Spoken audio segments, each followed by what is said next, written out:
श्री स्वामी समर्थ. स्वामी भक्त हो, स्वामी अक्कलकोटीमध्ये आपला स्वागत आहे. देवाच्या दरबारात दर्शनासाठी पैसे लागत नाहीत. परमेश्वराचे साक्षात दर्शन घडण्यापर्यंत त्यांचे चरित्र वाचावे. तर सुरू करूया आजचा प्रवचन. नित्य स्वामी दर्शन दिवस 31वा.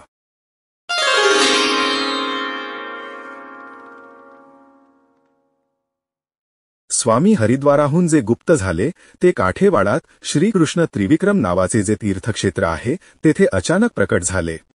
द्वारकेजवळ असलेल्या ह्या तीर्थक्षेत्रावर श्रीकृष्ण त्रिविक्रमाचे सुंदर मंदिर होते. त्या मंदिरासमोर नारायण नावाचे सुंदर आणि पवित्र जलाने तुडुंब भरलेले एक सरोवर होते.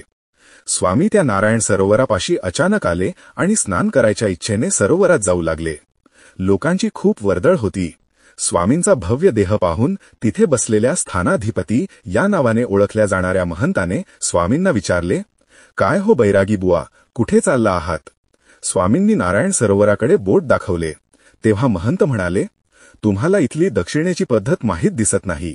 स्नान करायचे असेल तर इथे दक्षिणा ठेवा आणि मगच सरोवरात स्नानाला उतरा. स्वामींनी त्या महंताच्या बोलण्याकडे काहीही लक्ष दिले नाही आणि ते सरोवराच्या दिशेने चालू लागले. महंताचे माथे भडकले. ह्या वैरागी बुवाला सरळ कसे करायचे ह्याचा विचार ते आपल्या 4 गुंड प्रवृत्तीच्या शिष्यांबरोबर करू लागले. 4 गुंड शिष्य आपल्या हातातला काठ्या स्वामींच्या दिशेने उगारणार इतक्यात एक चमत्कार घडला.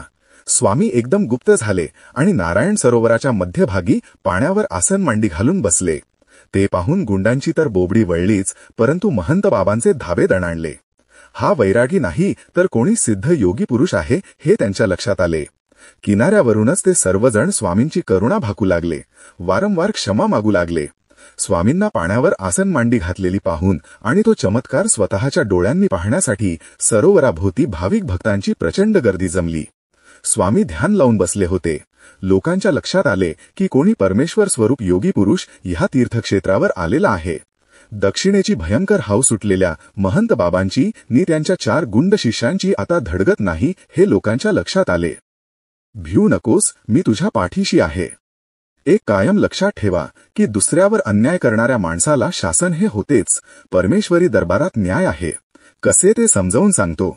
नारायण सरोवरात स्नान करण्यासाठी वास्तविक दक्षिणा ठेवण्याची काहीच आवश्यकता नव्हती, परंतु तिथल्या 4 गुंड प्रवृत्तीच्या लोकांनी स्नानासाठी पैसे गोळा करायला सुरुवात केली. आपला धाक आणि दरारा बसवला. लोक घाबरून पैसे द्यायचे. देवाच्या दरबारात दर्शनासाठी पैसे लागत नाहीत. स्वामींना हे सर्व काही अंतर्ज्ञानाने समजले आणि हे मंदिर ह्या स्वार्थी व गुंड लोकांपासून मुक्त करायचे त्यांनी ठरविले. दुष्टांचे निर्दालन करायचे हाच खरे तर स्वामींच्या अवतार कार्याचा प्रधान हेतू होता. म्हणून स्वामी त्या तीर्थक्षेत्रावर वायुवेगाने अवतीर्ण झाले. माझ्या प्राणप्रिय स्वामी भक्तांनो, स्वामी समर्थांचे अवतार कार्य अपूर्व होते ह्याची ती खूण होती. इति श्री नित्य स्वामी दर्शन दिवस 31वा संपूर्ण.